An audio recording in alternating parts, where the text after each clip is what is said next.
Hello everyone, welcome to episode 6 of my Myositis Journey.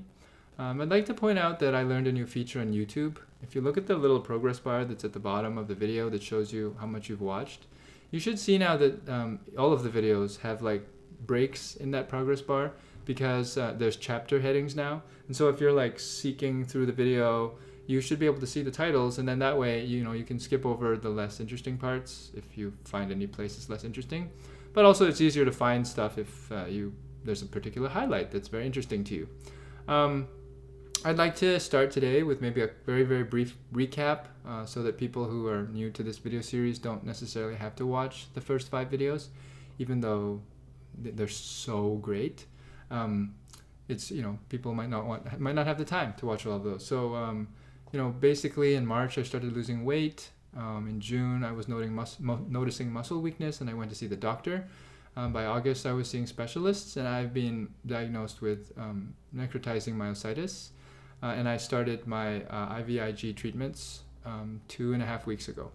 So that's like the briefest recap possible. I have all these little graphics that show the different things that I was measuring about myself. So green colored ones are pretty good, yellow ones are troubling, and the red ones are, not good at all. Now I didn't do a video last week because I've been kind of busy with work, and children, they can be a handful. So but I'm back on track now. I'm making my videos, and I found some time to make them today. So one thing that we didn't manage to do from last week that I forgot to put in the video is that there was some footage where one of my children helped with clearing out the line, the IV line. So we'll just quickly cut to that video, and because it's cute. Put it on like this. Okay, now you can push it. Just a gentle push. Sit. Yeah, you can. Don't pull it. It's a gentle push. Is it going? No, I can't push it in. Wait a minute. There might be. Sometimes there's a little. There you go. Now push. You can push it. Just stop short of that air bubble. Just go. I'll tell you when to stop. You just right there. That's good. Now we'll take one off. So that was safe. So he did a pretty good job. Not bad. I survived. The other thing that I forgot to include in last week's video was a photo that I had taken that kind of showed what it was like to try to shower with the IV still in my arm. So I wasn't supposed to get it wet, but I had that thing in my arm for 4 days, and I had to shower. So we had to wrap it in a big bag, and you just imagine. Well, here's the photo. Imagine what it's like to try to shower with your hand like that. You can't do anything with it. It's basically a big slippery thing in a bag. So I basically had to shower with one hand. And I know when I was talking about a photo, some of you are thinking, oh, he's just going to pop up one more of those topless photos. And what kind of person do you think I am, who's just like randomly trying to find crazy reasons to just be topless in a video? So anyway, that's what we have with the showering stuff. And now we're going to talk a little bit about how I've been since the IVIG treatment. So it's been 2.5 weeks. And it's been 2.5 weeks. When I was about to get the treatment, I noticed that I felt like I was getting weaker that week. My left arm became much heavier. I kind of noticed that my diaphragm felt a little bit weaker. So like perhaps, for example, coughing didn't seem to have the same oomph in it when you cough.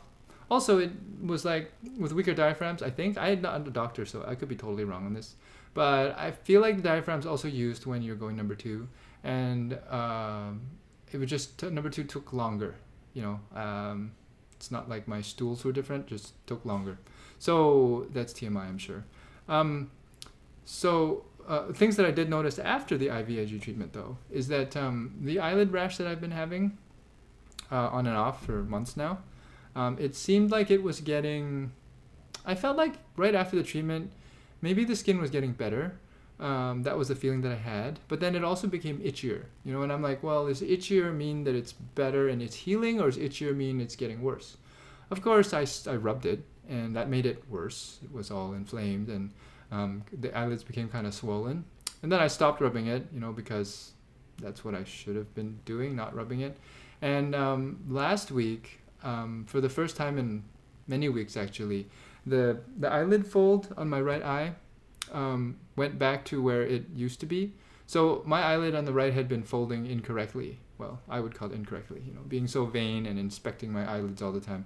The fold had moved to a different place because my eyelid had been inflamed and rashy and whatever.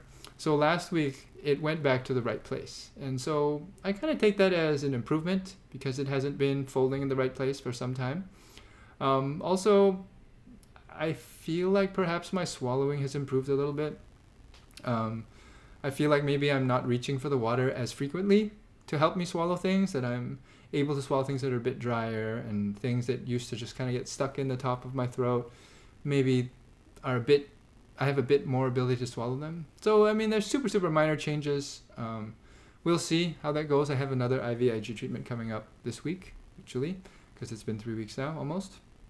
And now we're going to head into a segment where I talk a little bit about the medical system or medical insurance here in America. For those of you that are in America and live here, you maybe are not as interested, and that's why I pointed out the ability to skip over sections in the videos. But I do have a lot of viewers in Canada, and this may or may not be interesting to you people. So the way medical plans work in America is your employer will give you a selection of plans to choose from.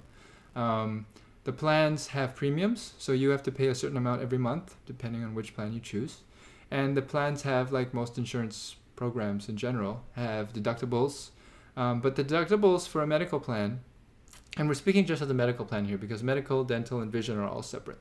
So in the medical plan, the way the deductible works is it's a yearly deductible, and it's calendar year. So from January to December, you have a deductible in your medical plan, and depending on generally the way that works is the higher your premiums, the lower the deductible, right? Just like any other car insurance and stuff like that.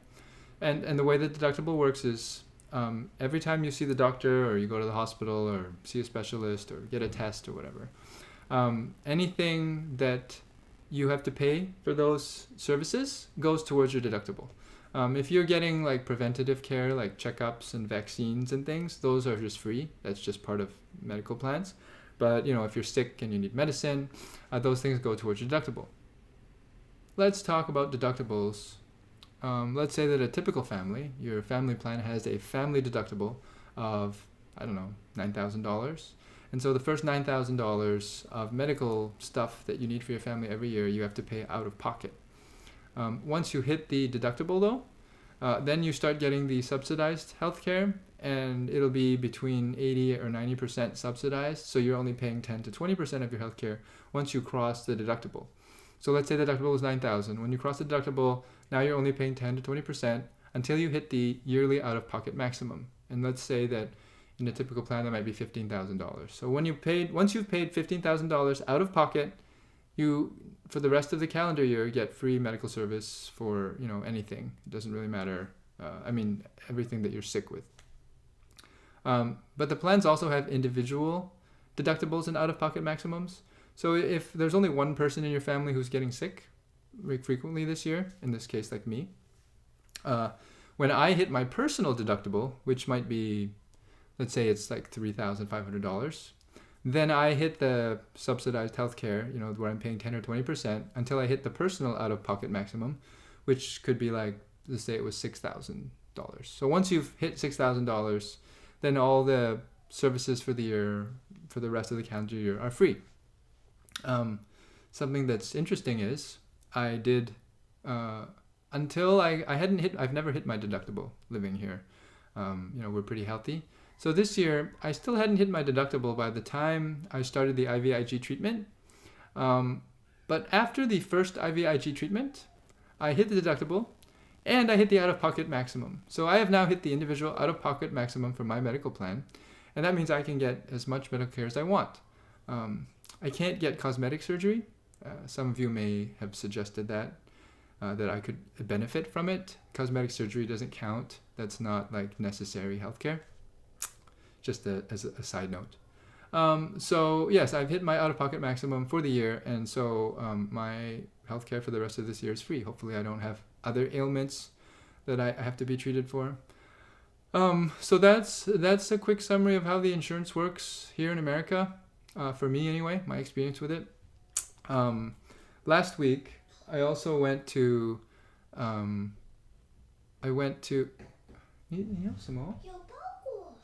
Okay, 等一下. Okay, we're gonna pause this. Well, I was interrupted. There was a delivery at the door. I didn't even hear the doorbell. I was so focused on speaking with all of you. I was going to say that last week I had a meeting with the cardiologist because I had to have an ECG, which is an echocardiogram, because the rheumatologist was worried. Well, not worried, but she was covering all the bases. And some people who have myositis develop inflammation of the heart, and that's a bad thing. So we just wanted to do the echocardiogram to make sure that I didn't have any inflammation in my heart. When I went to the echocardiogram, I asked the tech if I could take a photo of myself so I could show you guys what the echocardiogram procedure looks like. And she said that it wasn't allowed because I might capture like other people's medical information in the photo.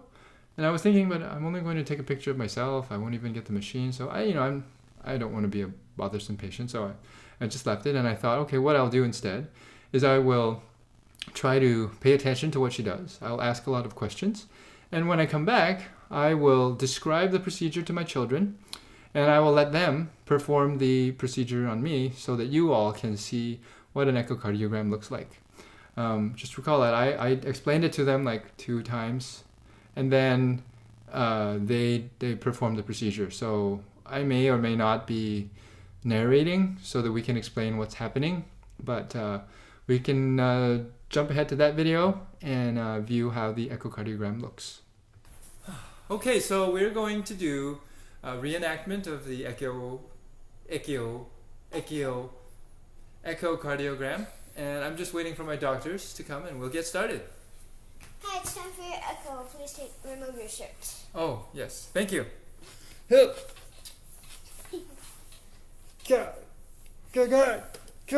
Ha. 好了。我放这边呢，用这边的。快点，你们。你这贴很大大力的。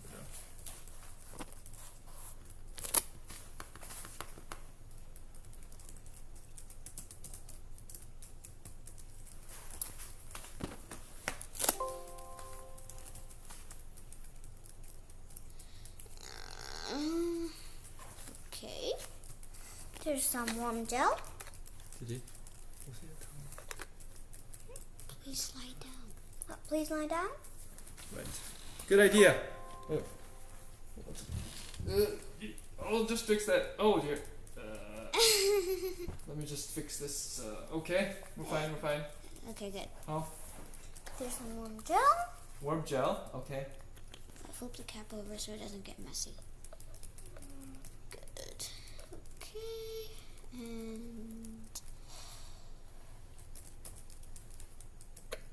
what? You know how to pour that, see?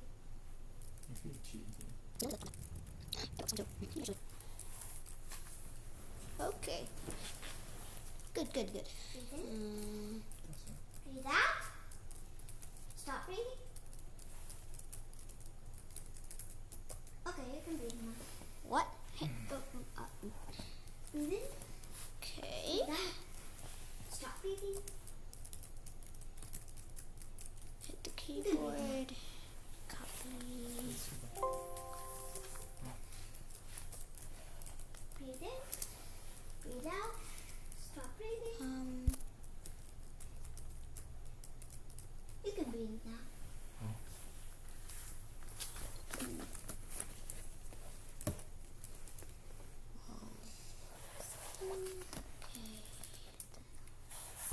We're done?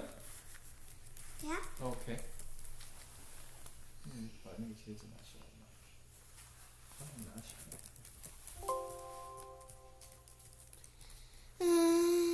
Thank you. Oh, we're done. We're gonna go now. Bye. Bye. Thank you, doctors. Okay, so the echocardiogram was pretty interesting. I I had asked a lot of questions of the tech. I was asking questions like, with are they harder to do for women because, their body's parts are different? And she told me that actually women are not much of a problem because they can kind of push things out of the way when they're doing the echocardiogram. She told me that men actually tend to cause more issues. If they're very muscular or they're very fat, the sound waves can only penetrate so much tissue. So men who are too thick, they have trouble getting images of the heart properly. Also, if you're too skinny or you have like empty places in your body, the sound waves don't travel properly through that either. So those are some interesting things that I learned. I had hoped to include a little bit of guitar footage this week, but I don't think we have any time left for this video, so we'll just put that in a future week. I think that's all I had to say for this week. Thank you everybody for watching, and we'll see you next week when we make another video.